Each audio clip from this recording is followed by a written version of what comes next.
Welcome back to new video. आप सभी का स्वागत है मेरे यूट्यूब चैनल कोरोना पढ़ाई मेरे जमा चुके हैं 5th स्टैंडर्ड के साइंस के साथ। और आज के हमारे चैप्टर का नाम है सब्सटेंस ऑब्जेक्ट्स एंड एनर्जी। और आज हम आ चुके हैं इस वीडियो के पार्ट 3 के साथ, इस सीरीज के चैप्टर के। ये चैप्टर हमारा कुछ शायद से और एक पार्ट में ख़त्म हो जाएगा ये चैप्टर हमारा। इसके बाद हमारा लास्ट चैप्टर बाकी रहेगा ये पूरे 5th स्टैंडर्ड के साइंस की सीरीज़ का। लास्ट चैप्टर के बाद इसके बाद और स्टैंडर्ड साइंस के एक्सप्लेनेशन वीडियोस नहीं आएंगे जब तक आपका सिलेबस चेंज नहीं होता। सिलेबस चेंज 5th स्टैंडर्ड के बच्चों के लिए वापस वो वीडियोस आएंगे, पर जब तक सिलेबस चेंज होगा जो मेरी 5th स्टैंडर्ड की अभी प्रेजेंट ऑडियंस है वो आगे वाले स्टैंडर्ड्स में होगी, तो मुझे ये सारे जो वीडियोज़ है वो वापस बनाने पड़ेंगे जो अभी फ़िलहाल 1st या 2nd स्टैंडर्ड के बच्चों के जो अभी प्रेजेंट में 1st या 2nd में। तो सबसे पहले अभी आज हम शुरू करते हैं हमारे मेन टॉपिक के साथ जो था स्टेट ऑफ सब्सटेंस। तो हमने इसे लास्ट टाइम आधे में कंप्लीट कर दिया था, आधे में छोड़ दिया था, इतना पार्ट हमारा बाकी था। फिर उसके बाद सब्सटेंस एंड ऑब्जेक्ट्स का पार्ट हमारा शुरू होने वाला था। तो अभी हम स्टेट्स और सब्जेक्ट्स को कंप्लीट कर लेते हैं, सब्सटेंस को। As a result we see difference in the properties of solid, liquids and gases. All substance in nature have a particular form. They are made up of particles. तो सबसे पहले हम क्या देख सकते हैं कि एज ए रिजल्ट यहाँ पे एक रिजल्ट दिया गया हमें जिसमें सॉलिड, लिक्विड, गैसेस के जितने भी प्रॉपर्टीज़ हैं उन तीनों की अलग अलग प्रॉपर्टीज़ हैं। नेचर में भी ये सारे सब्सटेंस अलग अलग हैं, पर्टिकुलर उनके अलग अलग फॉर्म्स हैं, उनके अलग अलग प्रॉपर्टीज़ है दोस्तों।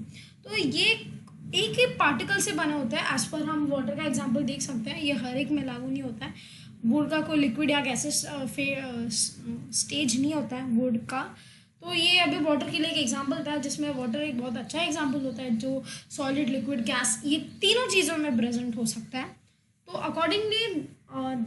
Accordingly that substance is called a solid, liquid or gaseous state. For example, aluminium and coal are solids, kerosene and petrol are liquid, while nitrogen and oxygen are gases.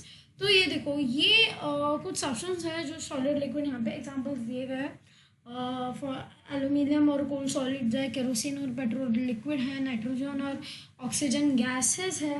ये अलग अलग examples दिए गए। Different substance have different properties. Substance may differ with respect to its properties like hardness, transparency, color, smell, solubility and water and durability. ये सारे अलग अलग properties है जिसके ऊपर एक सब्सटेंस सॉलिड के ही अलग अलग सब्सटेंस के अलग अलग डिविजन्स बन सकते हैं एज पर, जिससे हम अलग अलग सब्सटेंस की प्रोडक्शंस निकाल सकते हैं दोस्तों। तो यहाँ पे अलग अलग स्टेट्स ऑफ डिफरेंस बन जाता है। तो ये देखो हमारा अभी जो पार्ट था जिसमें हम स्टेट्स ऑफ सब्जेक्ट्स, ये जो हमारा पार्ट था वो कंप्लीट हो चुका है। अभी हम आ जाएंगे हमारे नेक्स्ट टॉपिक के ऊपर जो है सब्सटेंस एंड ऑब्जेक्ट्स। तो स्टेट्स ऑफ सब्सटेंस में एंडिंग में इसके बारे में बताया जा रहा था कि कैसे डिफरेंट सब्सटेंस के डिफरेंट प्रॉपर्टीज़ होते हैं, अलग अलग उनके प्रॉपर्टीज़ होते हैं और उन प्रॉपर्टीज़ पे उन्हें अलग अलग कैटेगरीज में भी डिवाइड किया जा सकता है दोस्तों। Can you tell? Asmita went to buy an earthen pot. There she saw many things kept for sale. How did she identify what she needed? From what substance had the potter made all the things? What is the object between the substance and the object? तो earthen pot चाहिए था। earthen pot मतलब मिट्टी का उसको pot चाहिए था। वहाँ पे अलग अलग चीज़ें स्टोन वगैरह का, और उसको मिट्टी का चाहिए था। उसने कैसे आइडेंटिफाई किया? सबसे पहली बात, वो पॉट मिट्टी का बना हो चाहिए। मिट्टी की चीज़ें ब्राउन होती है तो सारे ब्राउन चीज़ों में ढूंढने लग गई, और जो चीज़ पॉट की तरह दिखती है उसने उठा लिया, सिंपल एज दैट। और वरना उसने जो वहाँ पे आदमी बैठा है जो वो सारी चीज़ें बना रहा है उसे पूछा कि अर्दन पॉट कहाँ है। ये चीज़ें उसने डिफ्रेंशिएट कर ली खुद से भी, उसने डिफ्रेंशिएट कर लिया। देखो वो ब्राउन कलर का है, वो अर्दन है, वो खोखला है और वो गिरते ही टूट जाएगा। ये सारे उसकी प्रॉपर्टीज़ देख के उसने वो अर्दन पॉट देखा, उसने आइडेंटिफाई किया। Objects as an definite shape. Objects को एक डेफिनेट शेप होता है। their parts are put together in a particular way. Objects are made from substance. Objects substance से बनाए जाते हैं। Look at the objects in the pictures above. What substance are they all made from? तो यहाँ पे देखो bat, wooden bat है, फिर प्लैंक्स है वुडन, फिर एक डेस्क है और फिर एक चेयर है और यहाँ पे एक वुडन लॉग है। ये सारी चीज़ें क्या है, ये सारी वुडन चीज़ें और ये सारी चीज़ें वुड से बनाई जाती है दोस्तों। यहाँ पे हमें ये चीज़ रिप्रेजेंट हो रही है कि कौन सी चीज़ें कैसी और किस चीज़ से बनाई जाती है दोस्तों। कि यहाँ पे देखो, यहाँ पे वुड के, यहाँ पे पहले सबसे पहले मिट्टी का एग्जांपल दिया गया, मिट्टी, अर्दन पॉट। अभी हम यहाँ पे वुड का एग्जांपल ले रहे हैं। वुड से कौन सी चीज़ें बनी जाती है, बैट, प्लैंक्स, ये प्लैंक्स है और फिर ये क्या है, ये चेयर है, ये डेस्क है वुडन, आपके स्कूल में भी होंगे वुडन डेस्क। और आपका ये क्या है, ये लॉग है, लॉग से अलग अलग चीज़ें बनाई जाती है। लॉग को जो पेपर का झाड़ होता है उसका लॉग से उसका पल्प निकाल के उसे बनाया जाता है। तो अलग अलग चीज़ें बनाई जा सकती है इस लॉग से दोस्तों। Energy, can you tell, we make useful objects from variety of substance, another use of this substance is that we get energy from of them. There is a car, its tank is full of fuel but it does not move. Why is that?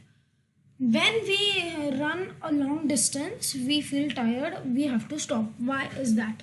तो सबसे पहले हमें ये दोनों चीज़ें करने के लिए एनर्जी चाहिए। वहाँ पे फ्यूल है पर उस फ्यूल जलाने के लिए तो कुछ चाहिए ना, उसके लिए इंजन लगेगा दोस्तों। तो इसलिए वो इंजन नहीं है तो गाड़ी कैसे चलेगी, टैंक फुल है पर इंजन नहीं है, तो इसलिए उसको जलाने के लिए कुछ लगेगा, उस फ्यूल को यूज़ करने के लिए। एनर्जी एज अ फ्यूल हमारे बॉडी के लिए काम करती है। खाने में हमारे पहले चैप्टर्स में हमने पढ़ा था, food is a fuel to our body.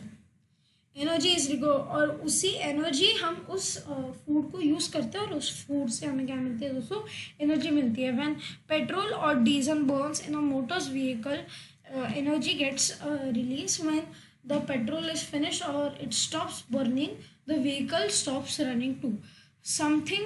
When something burns, energy gets released from the heat.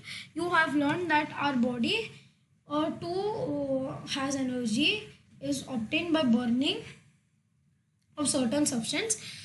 Diesel petrol जलता है एक मोटर के अंदर, उसे यूज़ किया जाता है, तभी जाके वो व्हीकल काम करता है। ख़त्म तो वो व्हीकल भी बंद होना जाती है।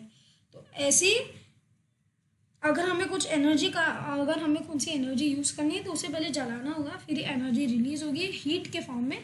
तो कुछ चीज़ें हीट के फॉर्म में रिलीज़ होके एक पुश मिलती है और वो चीज़ें आगे फिर काम करती है दोस्तों।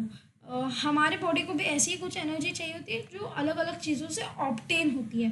तो आज के लिए बस यही होप आपको वीडियो पसंद आएगा। अगर वीडियो पसंद आएगा वीडियो को लाइक, वीडियो को शेयर, चैनल को सब्सक्राइब।